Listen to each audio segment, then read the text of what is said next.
अभी 2-3 दिन पहले गुजरात का बजट आया। बजट से लोगों को बहुत उम्मीद होती है और खास करके आम आदमी को बहुत उम्मीद होती है। आम आदमी के घर का बजट काफी हद तक सरकारी बजट पे निर्भर करता है। कौन सी चीज सस्ती होगी, कौन सी चीज महंगी होगी, क्या होगा, शिक्षा का क्या होगा, स्वास्थ्य का क्या होगा। पर बड़े दुख के साथ कहना पड़ रहा है, इस पूरे बजट को हम लोगों ने, हमारी पूरी पार्टी के सीनियर लीडर्स ने स्टडी किया और इस पूरे बजट में आम लोगों के लिए कुछ भी नहीं है। ना शिक्षा के लिए कुछ है, ना स्वास्थ्य के लिए कुछ है, ना सड़कों के लिए कुछ है, ना किसानों के लिए कुछ है, ना व्यापारियों के लिए कुछ है, ना महिलाओं के लिए कुछ है, ना बेरोजगारों के लिए, किसी भी समाज के तबके के लिए कुछ भी नहीं है। चुनाव आज से 1.25 साल बाद हैं। अक्सर ये देखने में आया है कि जब चुनाव आते हैं तब तो कम से कम डरती हैं पार्टियां। उन्हें लगता है चुनाव आ रहा है, कुछ कर लो, चुनाव आ रहा है, जनता को कुछ सहूलियत दे दो ताकि हमें वोट मिल जाए। गुजरात सरकार को उसकी भी चिंता नहीं है। तो जैसे अभी मान साहब ने इतनी सारी बातें कही, गुजरात में 30 साल से बीजेपी की सरकार है। 30 साल से बीजेपी की सरकार है। अब जब आप बीजेपी वालों से बात करते हो, उनसे कहते हो भाई पंजाब में हमने 10-10 लाख रुपए का हर परिवार, 10 लाख रुपए का बीमा एक परिवार का कोई छोटी बात नहीं होती। आप भी अगर अपना प्राइवेटली अगर घर से अगर परिवार का बीमा कराने जाएंगे, 10 लाख रुपए का बहुत कम लोग कराते हैं। कोई 5 लाख का, 4 लाख का, इतने का ही मैक्सिमम कराता है। 10 लाख रुपए का आप उसमें फोर्टिस में, मैक्स में, अपोलो में इलाज करा लो, जो बेस्ट अस्पताल हैं। वहां पे एक गरीब मजदूर, गरीब किसान जाके 10 लाख रुपए तक का अपने परिवार का इलाज करा सकता है। मैं समझता हूं 75 साल में भारत के इतिहास में कब हुआ था ये? कभी नहीं हुआ। हमने करके दिखाया पंजाब में। 4 साल से सरकार है बस पंजाब में, यहां तो 30 साल से है इनकी सरकार। तो अगर हम पंजाब में कर सकते हैं तो यहां ये बीजेपी वाले क्यों नहीं कर रहे? तो मैंने एक बीजेपी वाले से पूछा, मैंने कहा भाई तुम क्यों नहीं कर रहे? अब तो हमने करके दिखा दिया, तुम भी करो। 2 साल बाद चुनाव में तुम कुछ करोगे तभी तो वोट मिलेंगे तुम्हें। कहता हमें करने की जरूरत ही नहीं है। मैंने कहा क्यों नहीं जरूरत है? कहता जनता जाएगी कहां, गुजरात के लोग कहां जाएंगे, हमें ही वोट देंगे। इतना घमंड, इतना गुरूर। उनको पता है गुजरात की जनता देख रही है, कांग्रेस वाले इनकी जेब में है। गुजरात की जनता कांग्रेस से नफरत करती है। गुजरात की जनता कांग्रेस को वोट नहीं देना चाहती। तो बीजेपी को यह अहंकार हो गया, हमें कुछ करने की जरूरत ही नहीं है। पूरा का पूरा बजट केवल लूटने के लिए रखा जाता है असेंबली में। ये भी लूट लो, ये भी लूट लो, ये भी। अगर हमने 4 साल में इतने सारे काम कर दिए, 24 घंटे बिजली आने लग गई पंजाब में, सड़कें अच्छी हो गई पंजाब के अंदर, किसानों को पहले रात को 3 बजे बिजली आती थी, अब किसानों को अगर दिन में 8 घंटे फिक्स टाइम पे बिजली आने लगी है। गुजरात में भी बिजली नहीं, किसानों को जब मर्जी बिजली आती है। गुजरात के किसानों को सड़कों का बुरा हाल है गुजरात के अंदर। 30 साल के बाद सड़कें, मतलब मैं कितनी बार अब आता हूं, 90 किलोमीटर अगर चलना हो आपको 3-4 घंटे लगते हैं।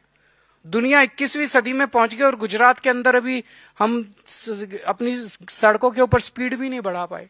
स्कूलों का बुरा हाल है यहाँ पे, शिक्षा का बुरा हाल है, स्वास्थ्य का बुरा हाल है, सिंचाई का पानी यहाँ पे नहीं है। वहां पे जब हमारी सरकार बनी पंजाब में 2022 में, केवल 23% पंजाब सिंचाई पे था।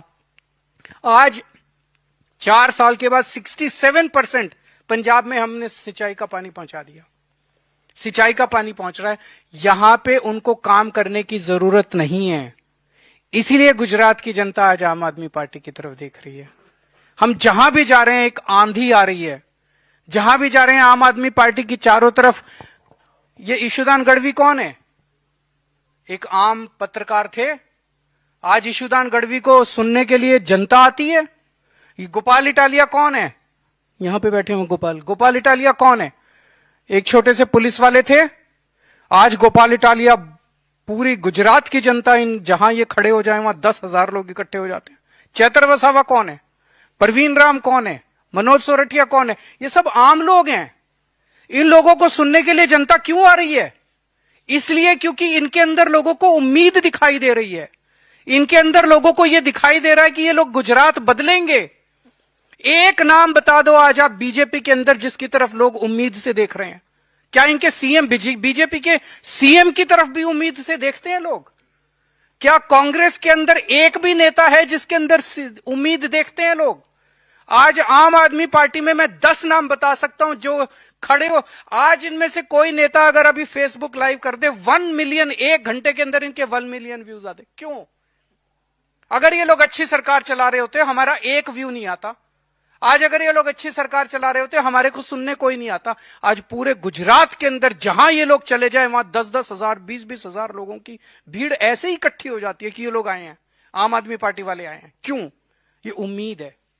बीजेपी और कांग्रेस से लोग परेशान हो चुके हैं और बीजेपी ने जिस तरह से गुजरात के लोगों का तिरस्कार और अपमान करना, गुजरात के लोगों की अस्मिता का अपमान करना शुरू किया है, ये लोग बर्दाश्त करने वाले नहीं है। आम आदमी एक रोटी कम खा लेगा, अपना इज्जत अपमान बर्दाश्त नहीं करेगा कभी भी।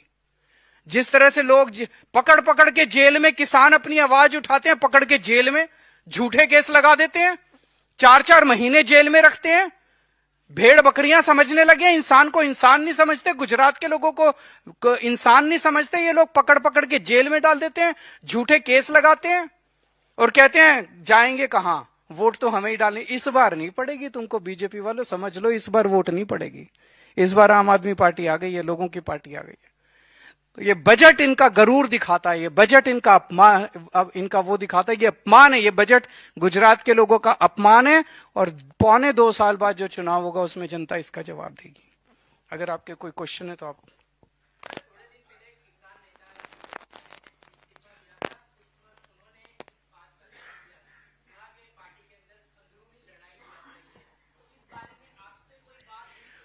उन्होंने इस्तीफा किन हालात में दिया, कैसे दिया, इस पे बोलना सही नहीं है, आप सब लोग जानते हैं।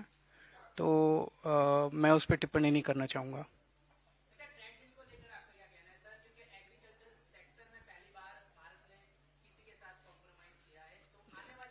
जो ट्रीटी है, ट्रीटी के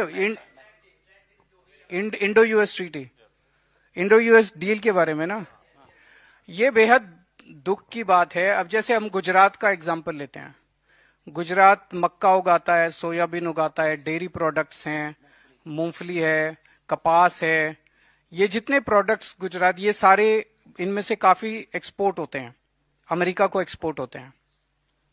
अब इस ट्रीटी में ये लिखा है कि जो माल हम अमेरिका को भेजेंगे, अमेरिका उस पर 18% लगाएगा। तो अमेरिका के अंदर जब हमारा माल जाएगा 18% महंगा होगा, तो अमेरिका में हमारा कंपटीशन बचेगा ही नहीं। तो हमारा किसान जितना माल अभी तक भेजते थे सारा एक्सपोर्ट हमारा बंद हो जाएगा।